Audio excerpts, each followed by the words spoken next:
नमस्कार दोस्तों, स्वागत है आप लोगों का अभ्यास सीरीज में। आज हम मॉडर्न हिस्ट्री का चैप्टर नंबर 3 गवर्नर जनरल और वायसराय का पार्ट 4 को कंप्लीट करेंगे। इस वीडियो के अंदर 15 पीवाईक्यूज हैं, तो वीडियो काफ़ी इंपॉर्टेंट है, वीडियो कंप्लीट कीजिएगा। तो देखिए, अपने पीवाईक्यूज करने से पहले एक ट्रिक बता देता हूँ आपको। ट्रिक किससे रिलेटेड है? हमारे वायसराय से रिलेटेड। क्वेश्चन कैसे आते हैं? आपको वायसराय दे देंगे 3-4 और बोलेंगे इन क्रोनोलॉजी का ऑर्डर में अरेंज कीजिए। तो ये ट्रिक कहाँ से स्टार्ट होती है? कर्जन से। तो आपको ये याद रखना है, कर्जन से स्टार्ट है। कर्जन का टेन्यूर कितना था? 1899 से 1905 तक, है ना। तो आपको ये भी याद रखना है, कर्जन का टेन्यूर कितना है? 89 से 1905 तक। तो ये वायसराय है 1899 से 1947 के बीच में जितने भी वायसराय हैं उसके ट्रिक है। तो देखिए, ये ऐसे ही मैंने याद कर रखा है, ट्रिक थोड़ी वैसी है। तो अगर 5-6 बार आप रिवाइज करोगे तो आराम से ये याद हो जाएगी। तो स्टार्ट करते हैं। क्या है? Colonel Minto how can read Indian winning language wave mount. ठीक है, फिर से पढ़ते हैं। Colonel Minto how can read Indian winning language wave mount. ठीक है, 5-6 बार रिवाइज करो तो आप इजीली याद कर सकते हो। तो सी से कर्जन, ये याद रखना है आपको। ये ट्रिक कहाँ से स्टार्ट होती है? कर्जन से। ठीक है, कर्जन का टाइम पीरियड कितना था? From 1899 to 1905। तो याद रखना आपको, कर्जन से स्टार्ट है।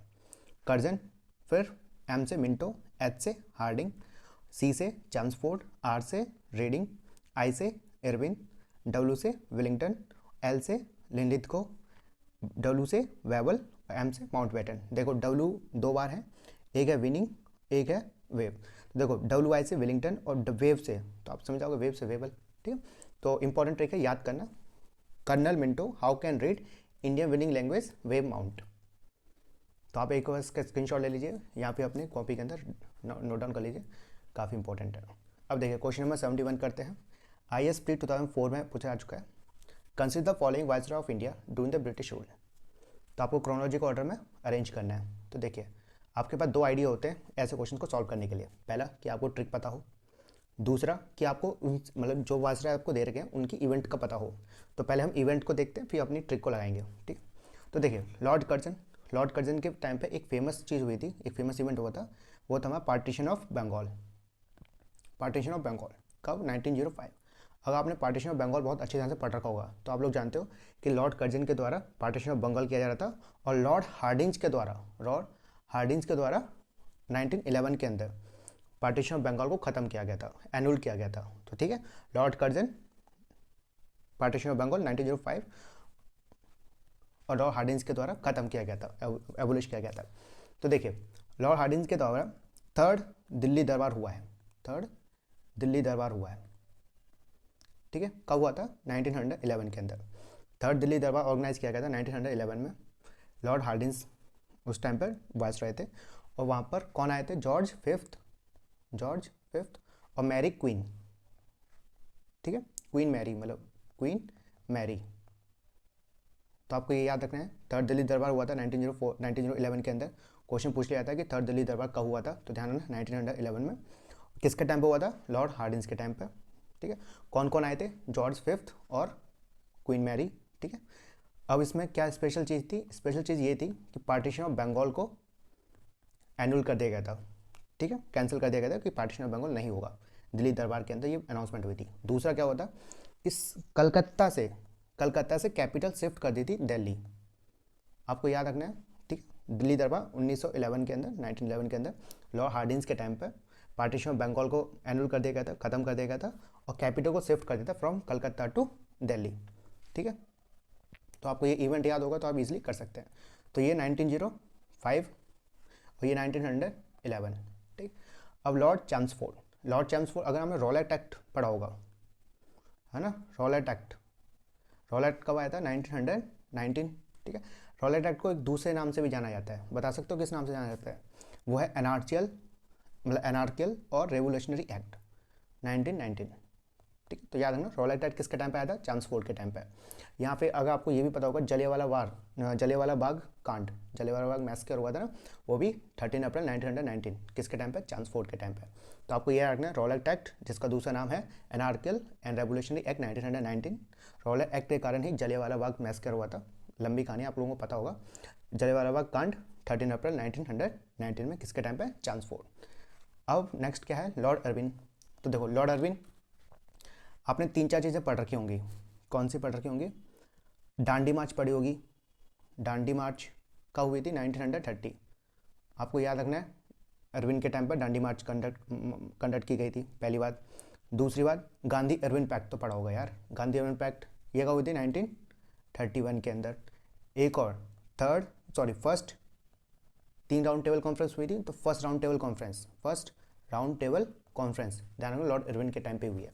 तो आपको ये सारी चीज़ें याद रखनी है, डांडी मार्च लॉर्ड इरविन के टाइम पे, और गांधी अरविंद पैक्ट 1931 मार्च 1931 में, और 3 राउंड टेबल कॉन्फ्रेंस हुई थी, तो first round table conference Lord Irwin के टाइम पे हुई थी। ये सारी चीज़ें याद होंगी तो आप ऐसे क्वेश्चन को ईजिली टैकल कर सकते हैं, सॉल्व कर सकते हैं। तो देखिए एक बार फिर से करते हैं। लॉर्ड कर्जन 1905, ठीक। लॉर्ड हार्डिंज आपको बताया था 1911 दिल्ली दरबार। चांसफोर्ड का क्या बताया था, रॉलेट एक्ट मतलब 1919, और लॉर्ड इरविन 1930। तो अरेंज कीजिए, पहला आएगा 1905 1, फिर आएगा 2, फिर आएगा 3, फिर आएगा 4। तो ऑप्शन देखते हैं 1 2 3 4, मतलब option A is the correct answer. तो आप ऐसे इवेंट से भी आप कर सकते हो ऐसे क्वेश्चंस, और ट्रिक से भी कर देते हैं, ठीक है। Colonel Minto how can read Indian winning language Wavell mount, ठीक है। अब देखो ये किससे स्टार्ट होती है, कर्जन से स्टार्ट होती है, ये रखना। तो ये पहला, ठीक। फिर क्या आता है हार्डिंग, देखो एच, हार्डिंज एच, तो ये सेकंड नंबर पर अरेंज हो गया, ठीक। फिर आता है चांसफोर्ड, सी यहाँ पर है, तो ये थर्ड नंबर पर अरेंज हो गया। फिर इरविन कहाँ पर है, यहाँ पर, तो ये फोर्थ नंबर पर अरेंज हो गया। तो 1 2 3 4। तो आपकी इच्छा है, जैसे आप याद करना चाहते हो वैसे याद कर लो।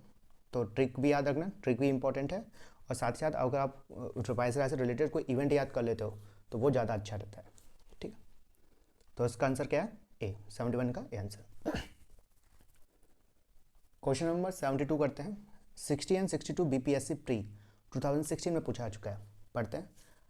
The Muslims if contented and satisfied would become the greatest bulwark of British power in India. Who wrote it? फिर से पढ़ते हैं। The Muslim if contented and satisfied who would become the greatest bulwark of the British power in India. Who wrote it? देखो bulwark का मतलब क्या होता है, defensive force and defensive wall ठीक रहेगा, ठीक है। तो डिफेंसिव वॉल, तो किस व्यक्ति ने कहा है कि मुस्लिम डिफेंसिव वॉल बन सकती है ब्रिटिश पावर के लिए इंडिया में? तो ये कहा है, options Herbert Risley, lord Lytton, W Hunter, या एच.एन. ब्रेसफोल्ड, या नॉन ऑफ द अबव और more than one of the above.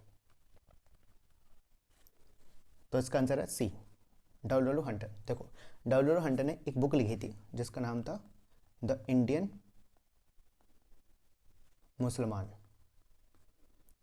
ठीक है, द इंडियन मुसलमान। तो उसके अंदर ये स्टेटमेंट दिया है उसने, द मुस्लिम इफ कंटेंटेड और satisfied will become the greatest bulwark of the British power in India। तो ठीक है, ध्यान रखना W Hunter. Question number 73 important है क्योंकि MPPCS प्री 1997 में पूछा चुका है, पढ़ते हैं। Which of the following governor general use the system of separate electoral college to conquer Muslims and make against them Congress? तो बताइए, सिंपल सी बात बोल रहा है कि सेपरेट इलेक्टोरल सिस्टम किसके द्वारा स्टार्ट किया गया था, है ना, separate electoral system. Options are lord Curzon, lord Dufferin, lord Hardinge, lord Minto. तो इसका आंसर सही है डी, लॉर्ड मिंटो। आप लोग जानते हो मॉर्ली मिंटो रिफॉर्म आया था, कब आया था, 1909 के अंदर। मॉर्ली मिंटो रिफॉर्म के द्वारा एक सिस्टम को इंट्रोड्यूस किया था, वो क्या था, separate electoral system for Muslims के लिए सेपरेट इलेक्टोरल सिस्टम को इंट्रोड्यूस कर दिया था मॉर्ली मिंटो रिफॉर्म 1909 के द्वारा, ठीक है। आपको ये याद होना चाहिए। अच्छा, मिंटो के टाइम पे ही एक और चीज़, मिंटो के टाइम पे ही मुस्लिम लीग को भी इस्टेब्लिश किया गया था, कब, 1906 में। कहाँ पर, ढाका में, किसके द्वारा, नवाब सलीमुल्लाह खान। तो ये भी याद रखना है, लॉर्ड मिंटो के टाइम पे मुस्लिम लीग को इंट्रोड्यूस किया गया था, सेटअप किया गया था 1906 में। कहाँ पर, ढाका में, किसके द्वारा, ख्वाजा सलीमुल्लाह खान, ठीक है। ये आपको याद रखना है।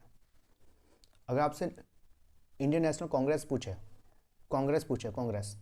कांग्रेस कहाँ पर, लॉर्ड डफरिन के टाइम पे। कब बनाया गया था, 1885 में। कब, दिसंबर 1885 में। किसके द्वारा, A.O. हुम। तो ये भी आपको याद रखना है, लॉर्ड डफरिन के टाइम पे इंडियन नेशनल कांग्रेस को सेटअप किया गया था, इस्टेब्लिश किया गया था। कब? दिसंबर 1885 में। किसके टाइम पे? वो किसके द्वारा? ए होम के द्वारा। ठीक है, ए होम के द्वारा 1885 में कांग्रेस का इस्टेब्लिश किया गया था during the tenure of Lord Dufferin. और Indian Muslim League Minto 1906 by the nawab Salimullah Khan in Dhaka. Question number 74 important है, तो UP R O A R O mains 2014 में पूछा चुका है। पढ़ते हैं। Who among the following was only Jewish viceroy of India. पूछ रखा है कि एकमात्र जूइश वाइसराय कौन थे। Options: Lord Curzon, Lord Canning, Lord Irwin, Lord reading. तो option D is the correct answer. तो याद रखना, लॉर्ड रीडिंग। लॉर्ड रीडिंग एकमात्र जूइश वाइसराय थे। इंपॉर्टेंट पूछा जा सकता है। क्वेश्चन नंबर 75 IS प्री 2004 में पूछा चुका है। Which one of the following pair is not correctly matched. Not correctly matched. First, Pitt's India Act, Warren Hastings, doctrine of lapse, Dalhousie, vernacular press act, Curzon और Ilbert bill Ripon. तो देखिए, Pitt's India Act, Warren Hastings बिल्कुल सही है। पिट्स India act कब आया था? 1784 में। आप लोगों को पता होगा पिट्स इंडिया एक्ट के बारे में, वैरन हेस्टिंग के टाइम पे आया था। Doctrine of lapse policy, Dalhousie बिल्कुल सही है। देखो, अगर मैंने शायद पार्ट 2 के अंदर, हाँ पार्ट 2 के अंदर doctrine of lapse policy related एक ट्रिक बता रखी है। आप पार्ट 2 को जाके देखिए, उसमें मैंने डॉक्ट्रिन ऑफ लैप्स और सब्सिडी एलायंस ऑफ वेलेस्ली के द्वारा जो सब्सिडी एलायंस पॉलिसी दी गई थी उसका ही मैंने ट्रिक बता रखी है। तो आप जाके एक बार देख सकते हैं पार्ट 2 और पार्ट 3 को। पार्ट तो सारे इंपॉर्टेंट है, यहाँ से काफ़ी सारे क्वेश्चन पूछते हैं। वर्नाकुलर प्रेस एक्ट, कर्जन, नहीं, ये रॉन्ग है। क्यों? वर्नाकुलर प्रेस एक्ट आया कब तक? डेट क्या थी? ईयर याद रखना है ना, ईयर भी पूछ लिया जाता है। वर्नाकुलर प्रेस एक्ट 1878 किसके टाइम पर लाया गया था? Lytton, LYTTON, Lytton. किसके टाइम पर रिपेल किया गया था? किसके टाइम पर ये एक्ट को खारिज कर दिया था, खत्म कर दिया था? तो याद रखना, Lord Ripon. Vernacular press act 1878 Lord Lytton के टाइम पर इंट्रोड्यूस किया गया था, लाया गया था, और लॉर्ड रिपन के टाइम पर इसको खत्म कर दिया गया था। कर्जन से कोई रिलेटेड नहीं है, तो इसलिए आंसर हमारा सी है। अच्छा, एक और चीज़ बताइए, वर्नाकुलर प्रेसिंग एक्ट को दूसरा क्या नाम है, मतलब एक दूसरे एक्ट के नाम से भी जाना जाता है, बता सकते हो? वो है गेगिंग एक्ट, GAGGING, गेजिंग एक्ट के नाम से भी जाना जाता है। तो ध्यान रखना, vernacular press act 1878 Lord Lytton के द्वारा introduce, repel bye the Lord Ripon, और इसको आल्सो नोन एज गेगिंग एक्ट। ये भी कभी कभी पूछ लिया जाता है कि किस एक्ट को गेगिंग एक्ट के नाम से जाना जाता है। तो ध्यान रखना, वर्नाकुलर प्रेस एक्ट। लास्ट क्या है? इल्वर्डविल्ट। इल्वर्डविल्ट कब आया था? 1883 के टाइम पे। ठीक है, ये भी आपको याद है, इल्वर्डविल्ट 1883 में लॉर्ड रिपन के द्वारा। और इल्वर्डविल्ट से एक क्वेश्चन आ चुका है, मैंने आपको पार्ट 3 के अंदर करवा रखा है इसका। क्वेश्चन नंबर 76 इंपॉर्टेंट है, RSRTS प्री 2016 में पूछा चुका है। पढ़ते हैं। Which one of the following pair is not correctly matched. कौन सा करेक्ट पेयर नहीं है? देखते हैं। पहला, सुप्रेशन ऑफ थगीज, विलियम वेंट्रिक्स, Ilbert Bill, Ripon, ring fence policy, Warren Hasting, vernacular press act, Curzon. देखो, अभी मैंने डी वाला गलत है, क्योंकि अभी मैंने बताया ना कि वर्नाकुलर प्रेस एक्ट 1878 में किसके द्वारा? लिट्टन के द्वारा इंट्रोड्यूस, रेपल किसके द्वारा? रिपन के द्वारा, also known as gagging act. अभी सारे बताया था मैंने, ठीक है। तो इसका आंसर वर्नाकुलर प्रेस एक्ट ही है, को नॉट करेक्ट बोल रखा है। तो एक बार सबको पढ़ लेते हैं। देखो, सुप्रेशन ऑफ थगीज, ये इंपॉर्टेंट है। थगीज को सुप्रेस किया था किसके द्वारा? ठग्स को सुप्रेस किसके द्वारा किया गया था? विलियम वेंट्रिक। इसकी जगह पे अगर मैं यहाँ पर डाल दूँ विलियम स्लीमैन, है ना, विलियम स्लीमैन, तो भी ये सही हो जाता। ध्यान रखना, विलियम वेंट्रिक के द्वारा सप्रेशन ऑफ थगीज किया गया था। कर्नल स्लीमैन को ऑर्डर दिया था कि आप थगीज को अरेस्ट करो, तो उन्होंने 1500 से ज़्यादा थग्स को इम्प्रिजन किया था, ठीक है, जेल में डाला था। तो याद रखना, सप्रेशन ऑफ थगी, विलियम वेंट्रिक, और स्लीमैन का भी नाम भी पूछा जाता है, ठीक है। इल्वर्डविल्ट अभी बताया था आपको 1883 लिप्पन के द्वारा। 77th आ चुका 2006 में। The transfer of capital of British India from Calcutta to Delhi was affected during the period of. देखो, मैंने आपको शायद क्वेश्चन में 71st क्वेश्चन में आपको बता दिया था कि चांसफोर्ड, चांसफोर्ड बोल रहा हूँ, हार्डिंग के टाइम पर, है ना, थर्ड दिल्ली दरबार हुआ था। कब? 1911 में, ठीक है। इसमें जॉर्ज जॉर्ज फिफ्थ और क्वीन मैरी आए थे, ठीक है, इंडिया में आए थे, ठीक। उसमें दो चीज़ की गई थी मेनली, पार्टीशन ऑफ बंगाल को ख़त्म किया गया था और कलकत्ता से दिल्ली कैपिटल शिफ्ट की गई थी। मैंने ये सारी चीज़ें आपको बता रखी है। तो क्वेश्चन यही पूछा जा रहा है कि transfer of the capital of the British India from Calcutta to Delhi was affecting during the period of, तो कब, लॉर्ड हार्डिंज, ठीक है, लॉर्ड हार्डिंग 1911 में। डेट पूछे तो आपको ये भी याद होनी चाहिए। क्वेश्चन नंबर 78 इंपॉर्टेंट है, MPPCS प्री 2008 में पूछा जा चुका है। Match the following and select the correct answer from the code given below. देखो मैंने कोड लिखे नहीं है क्योंकि कोड को लिखने में लगता है टाइम, तो इसलिए मैंने कोड लिखे नहीं है। तो हम हर एक ऑप्शन को पढ़ेंगे अच्छी तरह से।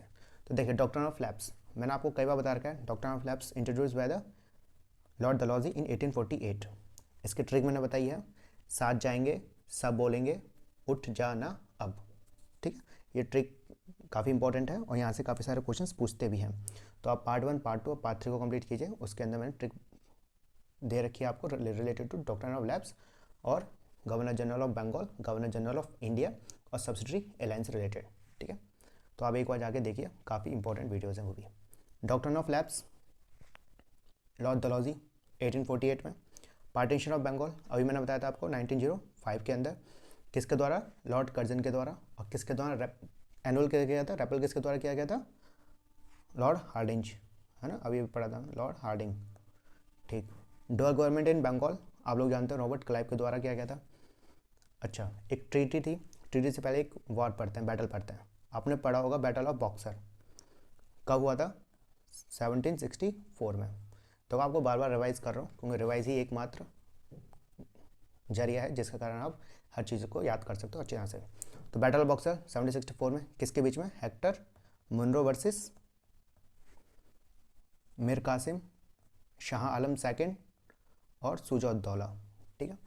तो ये बैटल एंड कौन से ट्रीटी से हुआ था, treaty of Allahabad, treaty of Allahabad किसके बीच में हुई थी, कब हुई थी, 1765 में, ठीक है। क्लाइव और किसके बीच में, शाह आलम सेकंड, ठीक है। तो शाह आलम सेकंड है इस ट्रीटी में, शाह आलम सेकंड है जो दीवानी राइट्स थे बंगाल बिहार ओडिशा के, diwani rights of the Bengal Bihar Odisha transfer कर दिए थे किसको, क्लाइव को, क्लाइव को मतलब ईस्ट इंडिया कंपनी को। तो इस तरीके से इलाहाबाद के अंदर, सॉरी बंगाल के अंदर डुअल गवर्नमेंट सिस्टम स्टार्ट हुआ था। तो ध्यान रखो क्लाइव, ठीक है। सोशल रिफॉर्म्स, विलियम वेंट्रिक्स, अभी हमने पढ़ा था विलियम वेंट्रिक ठगी को ख़त्म किया है और सती प्रैक्टिस को भी ख़त्म किया है। देखिए सती से क्वेश्चन पूछा जाता है, सती इंपॉर्टेंट है और सती से 5-6 टाइप के क्वेश्चन पूछे जाते हैं। कैसे, सती किसके द्वारा एबोलिश किया गया था, तो जानना विलियम वेंट्रिक। एक रेगुलेशन पूछता है, तो सती प्रोविज़न एक्ट 1829, ठीक है।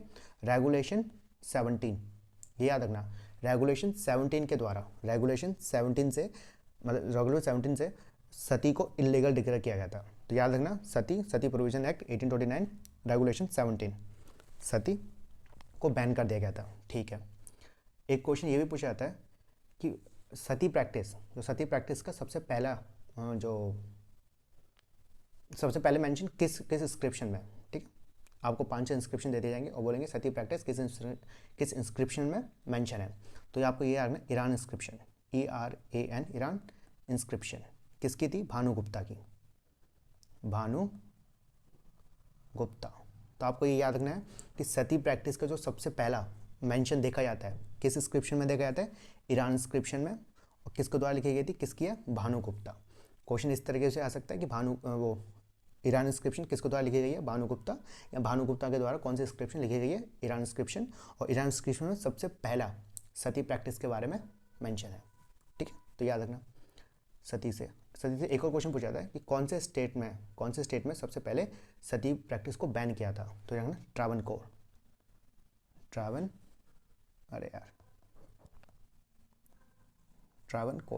तो याद रखना, ट्रावनकोर स्टेट में सबसे पहली बार सती प्रैक्टिस को बैन किया गया था, ठीक है। ईरान इंस्क्रिप्शन में सबसे पहला मेंशन है किसकी है, भानु गुप्ता की। किसके द्वारा बैन की गई थी, विलियम वेंट्रिक के द्वारा। कौन सा रेगुलेशन, रेगुलेशन 17, कब, 1829। तो आपको ये सारी चीज़ें याद रखनी है। तो देखिए एक बार मिलाते हैं सब doctrine of lapse policy, lord Dalhousie, partition of Bengal, Curzon, dual government in Bengal, Clive, और सोशल रिफॉर्म्स, वेंट्रिक। ठीक है, अब देखिए कर्जन काफ़ी इंपॉर्टेंट है। ठीक है, तो हम एक बार कर्जन का रिपीट कर लेते हैं जल्दी जल्दी से। ये काफ़ी फैक्चुअल है और ये मैं पहले आपको पार्ट 3 के अंदर करवा चुका हूँ। तो देखिए लॉन्गेस्ट टेन्योर है, डायरेक्ट क्वेश्चन पूछा जाता है कि कौन से वायसराय का सबसे लॉन्गेस्ट टेन्योर है, तो ध्यान रखना लॉर्ड कर्जन का कितने साल का, 7 साल का। कब से कब तक, फ्रॉम 1899 टू 1905, ये आपको याद रखना है, लॉर्ड कर्जन। नेक्स्ट क्या है, Indian coinage and the paper currency act 1899, direct पूछा जाता है कि इंडियन कॉइनेज और पेपर करेंसी एक्ट किसके टाइम पे लाया गया था, तो लॉर्ड कर्जन। फिर colonel Younghusband expenditure sent against Tibet 1904, ये डेट को याद कर लो 1904। और कभी कभी ये पूछा जाता है colonel Younghusband expenditure send किया था अगेंस्ट तिब्बत किसके द्वारा, तो लॉर्ड कर्जन। ठीक है, लॉर्ड कर्जन के द्वारा कर्नल यंग हस्बैंड एक्सपेंडिचर को सेंड किया गया था तिब्बत में। फिर इंपीरियल एग्रीकल्चर डिपार्टमेंट को स्टैब्लिश किया है, agriculture research institute, department of commerce and industry और आर्कियोलॉजिकल सर्वे ऑफ इंडिया। ये काफ़ी इंपॉर्टेंट है, डायरेक्ट पूछा जाता है, एक क्वेश्चन यहाँ से पूछा जा चुका है कि आर्कियोलॉजिकल सर्वे ऑफ इंडिया किसके टाइम पे स्टैब्लिश किया गया था, तो याद ना लॉर्ड कर्जन। एक बार क्वेश्चन ये भी पूछा गया पार्ट 3 के अंदर, पार्ट 2 के अंदर करवा चुका हूँ कि who is the father of archaeological survey of India, तो father of archaeological survey of India कौन है, एलिजेंडर कनिंघराम, है ना, एलिजेंडर कनिंघराम, ये मैं पहले भी करवा चुका हूँ। नेक्स्ट पॉइंट क्या है, एंशियन मॉन्यूमेंट प्रिजर्वेशन एक्ट 1904, तो ये भी याद रखना है, एंशियन मॉन्यूमेंट प्रिजर्वेशन एक्ट 1904 किसके टाइम पे, Lord Curzon. Gopal Krishna Gokhale compare Lord Curzon administration in India to that of Aurangzeb, इस पे भी एक बार क्वेश्चन पूछा जा चुका है। कैसे क्वेश्चन पूछे गए थे, 4 ऑप्शन दे दिए गए थे और बोला था किसके द्वारा लॉर्ड कर्जन के एडमिनिस्ट्रेशन को कंपेयर किया है औरंगजेब से, तो याद ना गोपाल कृष्ण गोखले के से रिलेटेड और भी क्वेश्चन पूछे जाते हैं कि महात्मा गांधी के पॉलिटिकल गुरु कौन थे, 4 ऑप्शन दे दिए जाएंगे, बोलेंगे कि इन सभी में से महात्मा गांधी के पॉलिटिकल गुरु कौन थे, तो याद ना गोपाल कृष्ण गोखले महात्मा गांधी के पॉलिटिकल गुरु थे। ठीक है, दूसरा क्वेश्चन किस तरह से पूछा जाता है, सर्वेंट ऑफ इंडिया सोसाइटी किसके द्वारा ऑर्गेनाइज की गई थी, किसके द्वारा स्टैब्लिश की गई थी, तो जानना Gopal Krishna Gokhale servant of India society के फाउंडर हैं, स्टैब्लिश किया गई थी कब, 1905 में। तो आपको ये भी याद रखना है, Gopal Krishna Gokhale servant of India society 1905, political Guru of Mahatma Gandhi. और भी रिलेटेड क्वेश्चन पूछे जाते हैं, तो और गोपाल कृष्ण गोखले ने कर्जन के एडमिनिस्ट्रेशन को कंपेयर किया है औरंगजेब के एडमिनिस्ट्रेशन से। ठीक है, स्टैब्लिश्ड इंपीरियल कैडेट कॉर्प्स, ये भी इंपॉर्टेंट है, पार्ट 3 के अंदर पूछा जा चुका डायरेक्टली कि इंपीरियल कैडेट कॉर्प्स किसके द्वारा स्टैब्लिश की गई थी, लॉर्ड कर्जन। नेक्स्ट क्या है, create new province north West Frontier province. ठीक है, तो ये भी याद रखना, एक प्रोविंस को क्रिएट किया गया था जिसका नाम था north West Frontier province. Next question करते हैं 79th APSC 2017 में पूछा चुका है, हुआ the viceroy of India at the time of Jallianwala Bagh massacre.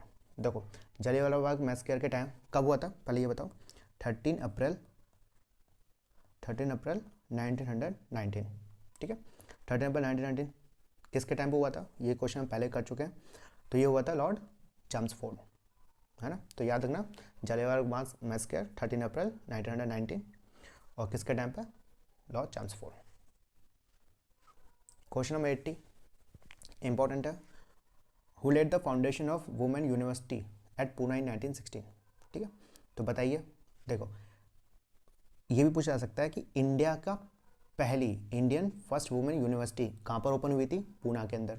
ठीक है, कब हुई थी, 1916, किसके टाइम पर हुई थी, अब ये बताओ। देखो 1916 किसके आसपास है, 1917 के आसपास है लगभग। तो मैं एक ऑप्शन बता रहा हूँ कि इस तरह से आप 4 ऑप्शन में से 2-3 ऑप्शन को हटा सकते हैं। तो 1916 और 1919 पास में है, तो ये लगभग 1919 किसने करवाया था, याद करो, रॉलेट एक्ट किसके साथ है, चैम्सफोर्ड, तो आंसर क्या है इसका, चैम्सफोर्ड। तो ये भी याद रखना है कि फर्स्ट वुमेन यूनिवर्सिटी ओपन हुई थी, फाउंडेशन रखी थी कहाँ पर, पुणे में, कब, 1916 है, किसके द्वारा, ये इंपॉर्टेंट है, महर्षि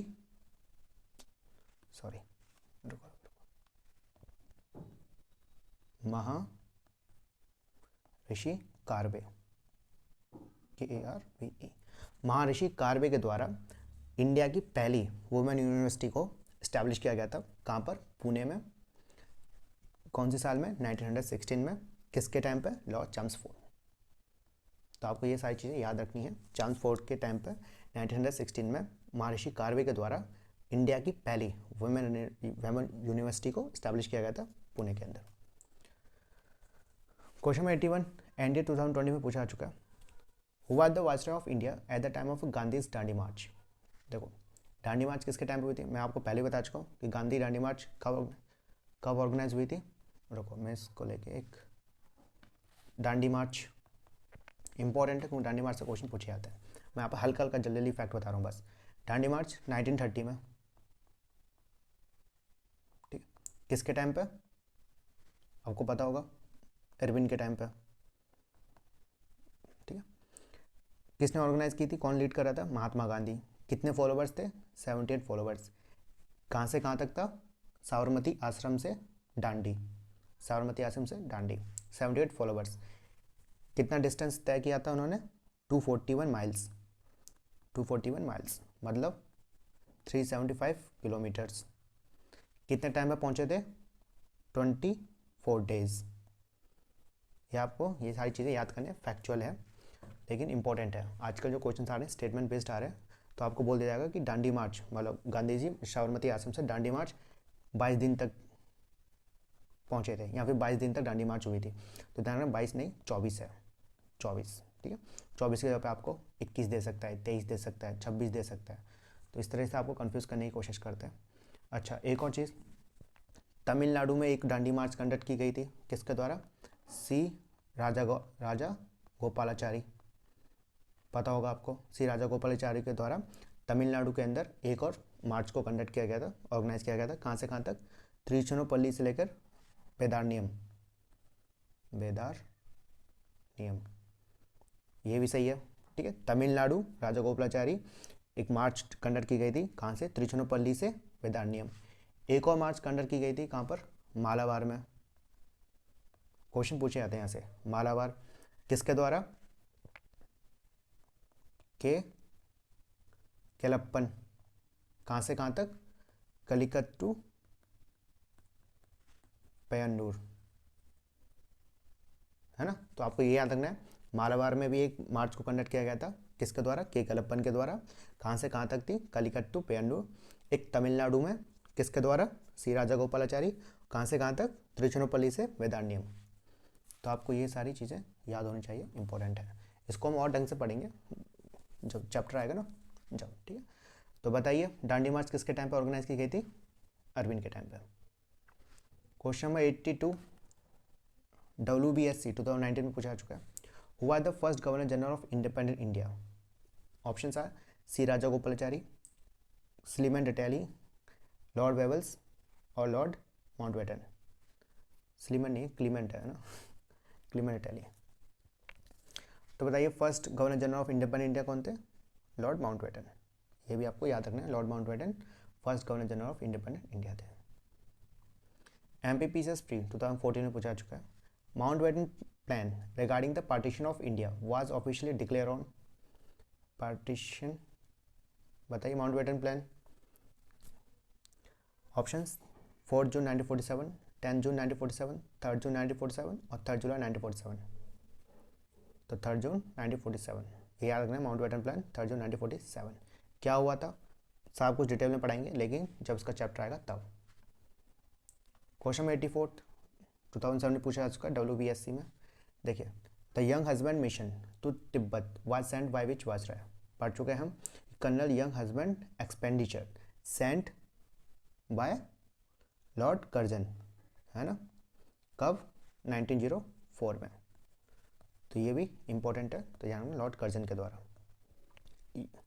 young husband mission Lord Curzon के टाइम पे, कब? 1904 में। डेट पूछी जा सकती है, तो याद रखना।